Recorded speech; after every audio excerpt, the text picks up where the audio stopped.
বন্ধুরা, কেমন আছো তোমরা? আজকে আমি এসে গেছি রান্নায় হাতে খড়িতে দুটো পাতিলেবুকে সঙ্গী করে।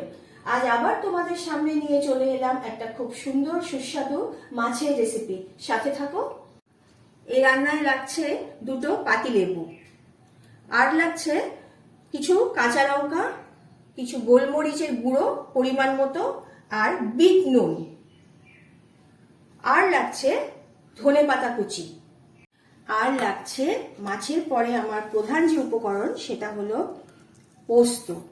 এই 1 চামচ দিলাম, 2 চামচ, 3 চামচ। তোমরা কিন্তু মাছের পরিমাণ অনুযায়ী পোস্তটা দেবে, পোস্ত একটু বেশিই লাগবে।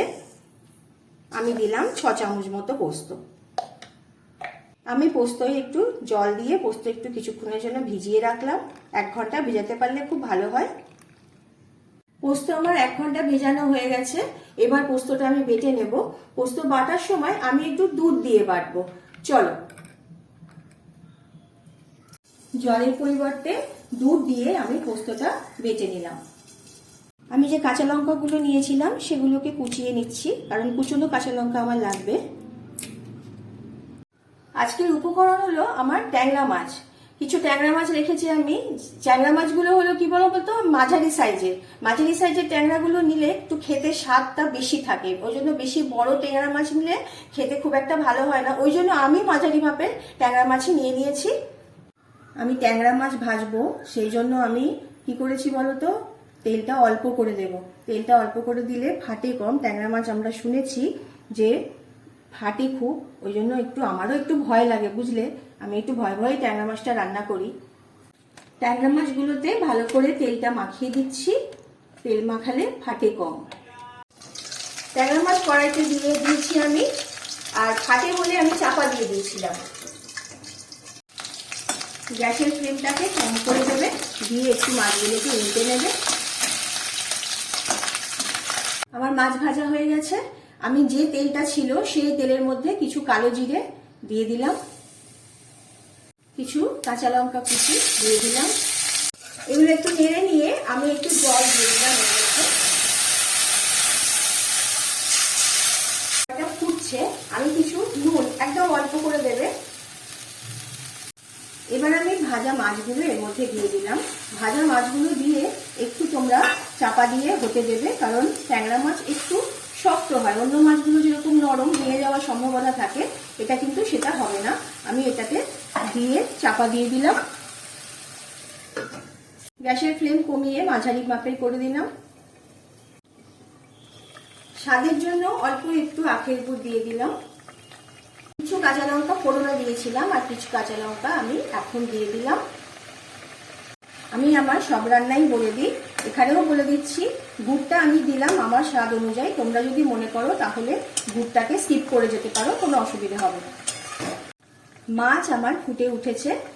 এবার আমি কি করব, এই যে পোস্ত বাটাটা বেটে রেখেছিলাম এটা দিয়ে দিচ্ছি।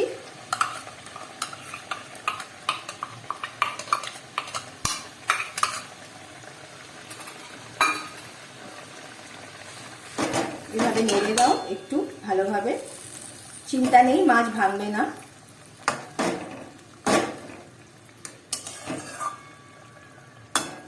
দিয়ে ফুটতে দাও। 2-3 মিনিট ফুটে গেছে। এবার তুমি গ্যাস বন্ধ করে দাও।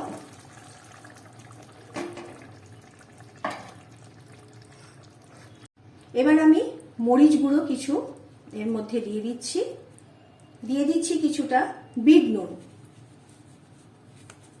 বিট নুনটা দিয়ে দিলাম। বিট নুনটা তোমরা স্বাদ অনুযায়ী দিও। মরিচ গুঁড়োটাও তোমরা স্বাদ অনুযায়ী দিও। যে যেরকম ঝাল খাবে, যে যেরকম নুন খাবে, সেই অনুযায়ী তোমরা দিও। এবার একটু নেড়ে নিলাম। একটু খেয়াল রাখতে হবে, এই রান্নাটায় কিন্তু ঝোল বেশি হবে না, একটু গা মাখা হবে, তাহলে খেতে টেস্ট হবে। যেহেতু পোস্ত আছে। আমার নামানো হয়ে গেছে কড়াই থেকে। এবার আমি লেবুটা এর মধ্যে দিয়ে দেব। লেবুটা কখনোই কিন্তু তোমরা জ্বালানো অবস্থায় আঁচ বা তোমাদের সঙ্গে সঙ্গে নেভানোর পর সঙ্গে সঙ্গে তোমরা দেবে না, কারণ তাহলে কিন্তু টেস্টটা নষ্ট হয়ে যাবে। লেবুটা একটু ধীরে নেওয়ার পর কোনো জায়গাতে, তারপর লেবুটা এইভাবে ছড়িয়ে দিও। আর দেবে কি বলতো, ধনেপাতা। আমার সেই কুচনো ধনেপাতা ছিল, সেই ধনেপাতা দিও। বন্ধুরা, তোমরা আমার এই রান্নাটা খেয়ে দেখো কেমন লেগেছে। খুব সুস্বাদু হয় খেতে, এটা খুব ভালো লাগে।